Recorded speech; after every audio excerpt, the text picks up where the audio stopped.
हम वैदिक सभ्यता से शुरू करेंगे, वैदिक सभ्यता का क्लास लेंगे।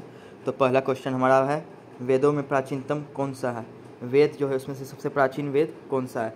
ये सब आप ही जानते होंगे। क्वेश्चन एकदम इजी है। ऋग्वेद। ऋग्वेद सबसे पुराना है और इसकी पूरी डिटेल में हम पढ़ते हैं। हिंदू धर्म में स्थापित 4 वेदों में ऋग्वेद सबसे पुराना है वेद माना जाता है। इसकी रचना 1500 से 1000 ईसा पूर्व हुई। वेदों की जो रचना है 2 भागों में हुई थी।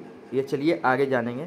माना जाता है ऋग्वेद इस मंडल में विभाजित है। गायत्री मंत्र का उल्लेख ऋग्वेद के 3रे मंडल में है। इसका रचनाकार विश्वामित्र हैं। ऋग्वेद के रचनाकार विश्वामित्र। संकलनकर्ता भी कहते हैं, रचनाकार भी कहते हैं, सभी कहते हैं। तो चलिए आगे बढ़ते हैं अपने क्वेश्चन नंबर 2 की ओर।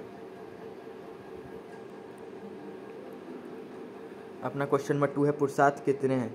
पुरुषार्थ कितने हैं बताइए। ये क्वेश्चन बीपीएससी में पूछा जा चुका है 2022 में।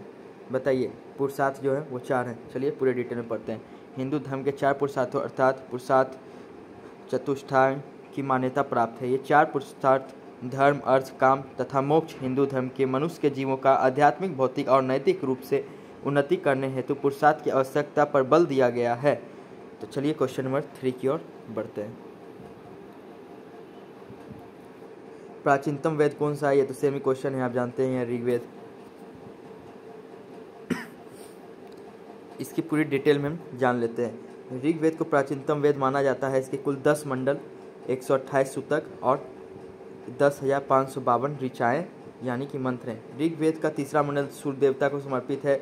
इसी में गायत्री मंत्र का उल्लेख किया गया है। 9वें मंडल में सोम का उल्लेख है। ऋग्वेद के 2 ब्रह्म ग्रंथ हैं, ऐत्रेय और कौशिकी।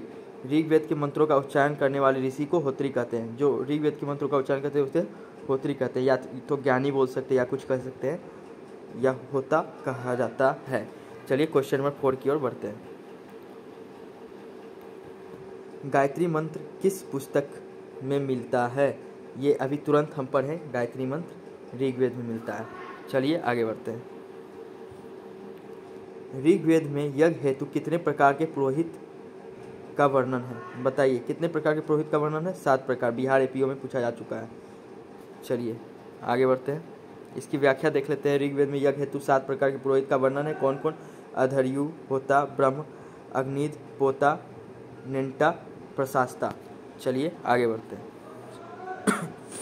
क्वेश्चन नंबर 6, वेद कितने प्रकार के हैं? ये तो आप सभी जानते हैं, 4 ही। क्वेश्चन भी पूछा चुका है, इजी क्वेश्चन है, इस पर ज़्यादा दिमाग लगाना है अपना। इसकी पूरी डिटेल पढ़ लेते हैं। वेदों की संख्या 4 है। ऋग्वेद, यजुर्वेद, सामवेद और अथर्ववेद। ऋग्वेद में होत्री वर्ग को पुरोहित यज्ञ कुंड का अग्नि आवाहन कर वेद के मंत्रों का देवता को स्तुति करते हैं। सामवेद उदता शाम का गायन करते हैं। यजुर्वेद अधर्यु यज्ञ का कर्मकांड वर्णन करते हैं। अथर्ववेद बद जादू टोना मारने से संबंधित है। अथर्ववेद जो है जादू टोना से संबंधित है। ऋग्वेद, सामवेद और यजुर्वेद, इन तीनों वेदों में संयुक्त रूप से वेद गीत का है। सबसे लास्ट वेद कौन सा है आया था? सबसे अंत में कौन सा वेद आया? ये हमें कमेंट करके आप बताइएगा। चलिए आगे बढ़ते हैं। यत्री का अभिप्राय क्या है? यत्री का अभिप्राय क्या है बताइए। ये बिहार पीओ जीएस में 2013 में पूछा जा चुका है।